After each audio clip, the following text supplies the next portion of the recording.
કોંગ્રેસના મહિલા ઉમેદવાર આજે અમદાવાદ ઓફિસ ખાતે તેમના નાના બાળકોને લઈને દોડી આવ્યા કારણ કે તેમનો આરોપ છે કે તેમને ફોન ઉપર ધમકી મળી રહી છે ફોર્મ પરત ખેંચવા માટે અને તેઓ સવારના ખાધા પીધા વગર રખડી રહ્યા છે તેમના સુરક્ષાને લઈને અને અંતે કોંગ્રેસ ઓફિસે પહોંચ્યા છે। શું છે આ સમગ્ર મામલો વાત કરીશું આ વિડીયોમાં।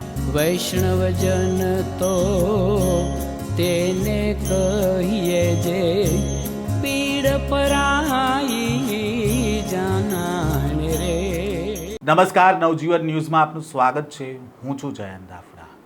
હાલ સ્થાનિક સ્વરાજની ચૂંટણીના પ્રચાર પ્રસાર શરૂ થયા છે તેવામાં ફોર્મ પરત ખેંચવાને લઈને સત્તા પક્ષ સામે સતત આરોપ લગાવવામાં આવી રહ્યા છે તેવામાં કોંગ્રેસના મહિલા નેતાઓ છે તેઓ અત્યારે કોંગ્રેસ કાર્યાલય ખાતે દોડી આવ્યા હતા કારણ કે તેમનો આરોપ છે કે તેમને ફોન ઉપર સતત ધમકી મળી રહી છે અને તેને જ લઈને તેમની સલામતીને ધ્યાનમાં રાખીને તેઓ કાર્યાલય ખાતે આવ્યા છે। આ મહિલાઓ છે અમદાવાદ મહાનગરપાલિકાના ચાંદલોડિયા જે વોર્ડ છે તેના ઉમેદવારો છે અને તેમને ફોર્મ પરત ખેંચવા માટે સતત દબાણ કરવામાં આવી રહ્યું છે અને તેના કારણે તેમણે તેમના બાળકો સાથે કોંગ્રેસ કાર્યાલય પર પહોંચ્યા છે। પહેલાં તો કોંગ્રેસ કાર્યાલય પર પહોંચેલા મહિલા ઉમેદવારો શું કહી રહ્યા છે તેમને સાંભળો।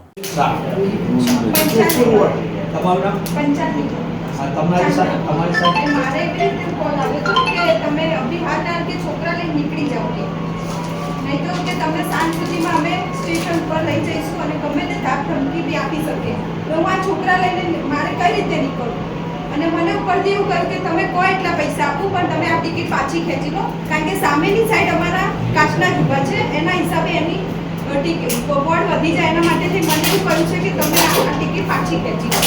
બસ આ ધમકીના છોકરાઓ લઈને મારે રખડવું પડે છે। આજે આ બેન એમના બાળકો લઈને સવારના જમ્યા વિનાના બાળકો ખાધા વિનાના અત્યારે આ રીતે દર દર ભટકી રહ્યા છે। આ ભાજપના શાસનમાં નહીં, આ ચાંદલોડિયા વોર્ડ, આ બેન ચાંદલોડિયા વોર્ડમાં છે અને આ બેન જોધપુર રોઝવુડમાં રહે છે। એમના હસબન્ડ આસવ શાહ છે એ પણ છે। હા,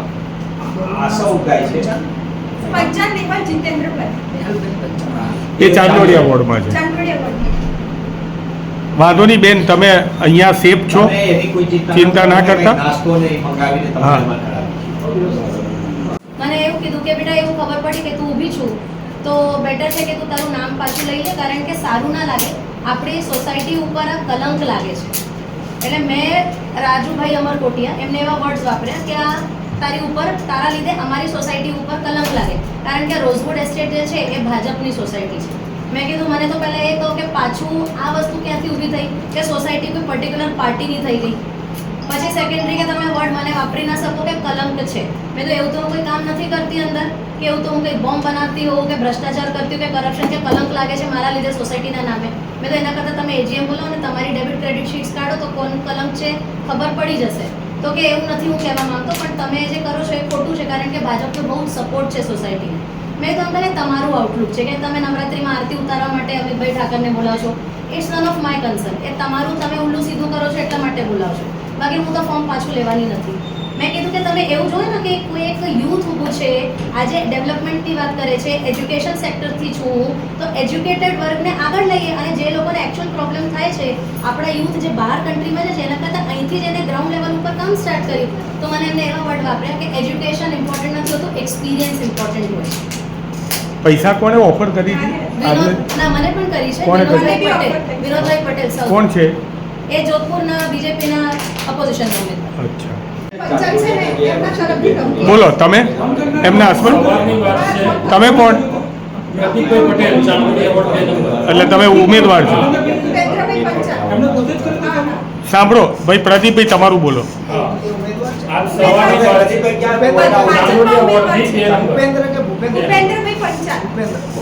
હા, આજ સવારની વાત છે, 10 વાગે મારો ઓટો કન્સલ્ટનો બિઝનેસ છે, મારે ફરવાનું કામ હોય। આજ સવારથી 10 વાગ્યાથી હું નીકળ્યો એક કસ્ટમરની ગાડી લેવા માટે। સવારથી ઓફિસે ટોળું આવીને બેઠું છે અને એટલું પ્રેશર કરે છે અને ધમકીઓ એટલી આપે છે અને કે તમને આ કેસમાં ફસાઈ દઈશું, આ કેસમાં ફસાઈ દઈશું, આવી ધમકીઓ આપે છે। અને મને હાલ બી રિસન્ટલી મારે કંટાળીને ફોન મૂકી દેવા પડ્યા અને મેં સવારનું ખાધું નથી. એટલે આવી હેરાનગતિ છે. મારા ઘરે જઈને બી મારા મધરના ત્યાં જઈને એ પ્રેશર કરે છે કે ભાઈ પ્રદીપભાઈ તમે ટિકિટ પાછી લઈ લો, તમને આટલો. જ્યારે ગુજરાતના ભાજપના પ્રમુખની જવાબદારી બને છે કે એમના રાજ્યમાં કઈ રીતનું તંત્ર ચાલી રહ્યું છે. બેન દીકરીઓ માટે સલામતીની વાતો તો બહુ કરે, પણ હકીકત શું છે એ તમે જોઈ રહ્યા છો કે કેવી હાલત કરે છે. એને તો હું લાઈવ એક્ઝામ્પલ પણ આપી શકું છું કે જોધપુર વોર્ડમાં ઓરડાના છોકરાઓ અંદર, મેં પોતે આંગણવાડીમાંથી દારૂની પોટલીઓ પકડી છે. ત્યાંના છોકરાઓ બહાર ગ્રુપિઝમ કરીને દારૂ પીને બેસે છે. રાત્રે અડધી રાત્રે છોકરીઓ નીકળે એટલે પથરાવ કરે.